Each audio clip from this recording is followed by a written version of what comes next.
नमस्कार। चलिए आज बात करते हैं एक ऐसे स्टॉक की जिसने मार्केट में जबरदस्त हलचल मचा रखी है, अनंतराज लिमिटेड। सोचिए पिछले 5 सालों में 1159% से भी ज्यादा का रिटर्न।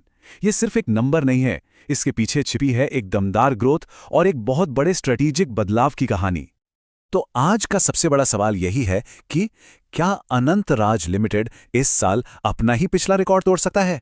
चलिए इसी सवाल का जवाब ढूंढने के लिए थोड़ा डेटा और फैक्ट्स को खंगालते हैं। तो ठीक है, शुरू करते हैं। सबसे पहले एक नजर डालते हैं कि आज मार्केट में ये कंपनी कहां खड़ी है।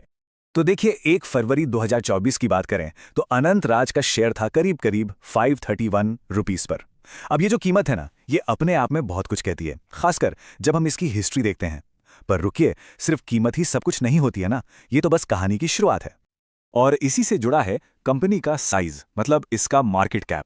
ये है लगभग 19,100 करोड़ रुपए। अब इस आंकड़े का मतलब क्या है? इसका मतलब ये है कि अनंतराज रियल एस्टेट सेक्टर की एक मिड कैप कंपनी है। और मिड कैप का मतलब ग्रोथ की गुंजाइश अभी बहुत है। अब आते हैं एक बहुत ही मजेदार नंबर पर, पीई रेशियो। ये है करीब 36.3। अब इसका सीधा सा मतलब यह है कि इन्वेस्टर्स कंपनी की हर 1 रुपए की कमाई पर 36 रुपए लगाने को तैयार हैं। हाँ, इंडस्ट्री के हिसाब से देखें तो ये थोड़ा ज्यादा लग सकता है। और यहीं पर असली बहस शुरू होती है।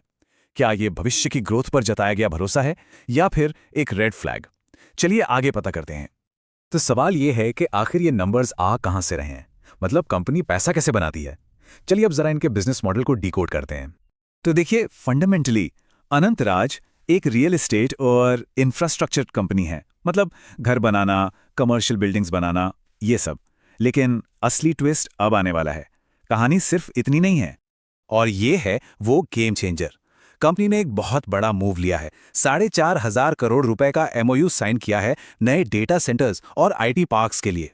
ये कोई छोटा मोटा कदम नहीं है, ये एक बहुत बड़ा दाव है। एक ऐसा दाव जो कंपनी को सीधा फ्यूचर की डिजिटल इकोनॉमी के सेंटर में लाकर खड़ा कर सकता है।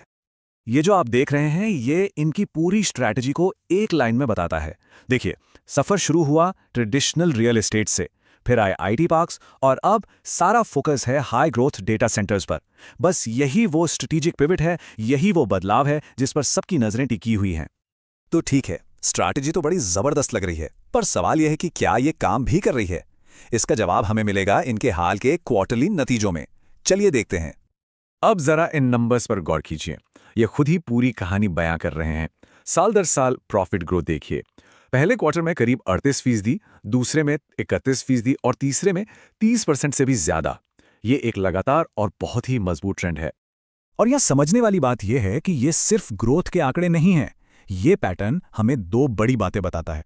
एक, कि कंपनी के ऑपरेशंस बेहतर हो रहे हैं, वो ज्यादा एफिशिएंट हो रही है। और 2, कि उनका फोकस डेटा सेंटर्स जैसे हाई मार्जिन बिजनेस पर शिफ्ट हो रहा है, जहां कमाई ज्यादा होती है।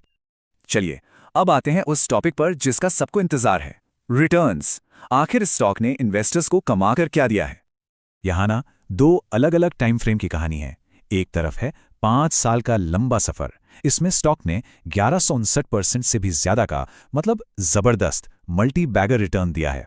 ये लॉन्ग टर्म वेल्थ क्रिएशन का एक टेक्स्ट बुक एग्जाम्पल है। लेकिन दूसरी तरफ अगर हम पिछले 1 साल को देखें तो मार्केट की वोलेटिलिटी की वजह से स्टॉक में थोड़ी गिरावट भी आई है। और ये हमें इन्वेस्टिंग का एक बहुत जरूरी सबक याद दिलाता है। देखिए, किसी भी कहानी के 2 पहलू होते हैं, तो एक बैलेंस्ड व्यू रखना बहुत जरूरी है।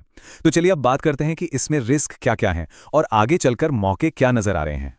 ये तो साफ है कि कोई भी इन्वेस्टमेंट जीरो रिस्क नहीं होता। अनंतराज के केस में सबसे पहला रिस्क है इसकी हाई वॉलेटिलिटी, मतलब स्टॉक में उतार चढ़ाव बहुत ज्यादा है। दूसरा, ये रियल एस्टेट सेक्टर की साइकिल पर बहुत निर्भर करता है। और तीसरा, जैसा हमने पहले भी बात की, इसका पीई रेशियो, जो कुछ इन्वेस्टर्स को महंगा लग सकता है। लेकिन सिक्के का दूसरा पहलू भी है, और वो काफी पॉजिटिव दिखता है। सरकार खुद डेटा सेंटर सेक्टर को बूस्ट करने पर जोर दे रही है, जिसका सीधा फायदा अनंतराज जैसी कंपनियों को मिल सकता है। और जिस तरह से डिजिटल और क्लाउड की डिमांड बढ़ रही है, उसे देखते हुए लॉन्ग टर्म ग्रोथ की कहानी तो काफी मजबूत लगती है। तो आखिर में हम उसी बड़े सवाल पर वापस आते हैं। एक तरफ है डेटा सेंटर्स पर लगाया गया इतना बड़ा दांव और सरकार से मिलने वाला संभावित सपोर्ट, और दूसरी तरफ है इसका मौजूदा वैल्यूएशन।